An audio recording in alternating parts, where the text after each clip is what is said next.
ะก็มีคนมาจ้างคอยเฮ็ดเผาใส่บอกแบบครบเซตอีกแล้วเนาะเฮ็ดตั้งแต่ V1 จนฮอด V4 เทีย10เลยยังบ่เบิดเนาะลูกค้าคนนี้ก็ยังจัดหนักจัดเต็มด้วยการให้คอยฟาร์มเงินม่วงให้ฮอดประมาณ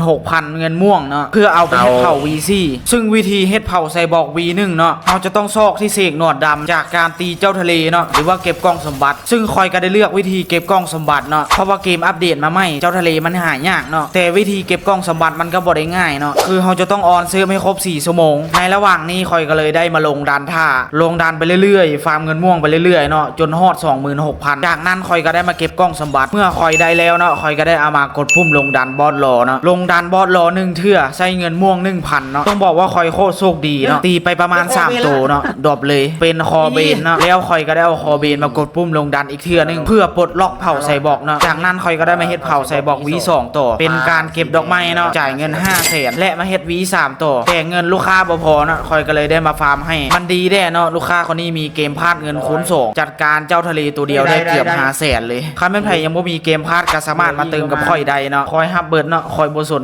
ฟาร์มเงินจนครบ2 ล้านเนาะคอยก็ได้กลับมาเฮ็ดเผาใส่บอก V3 ซึ่งสกิลของเผาใส่บอก V3 ก็สิเป็นแบบนี้เลยหลังจากเฮ็ดเผาใส่บอก V3 แล้วเนาะคอยก็ได้มาเฮ็ดเผาใส่บอก V4 ต่อภารกิจที่คุ้นเคยเนาะลบระเบิดหลังจากลบระเบิดแล้วเนาะแล้วก็มาประกอบฟันเฟือง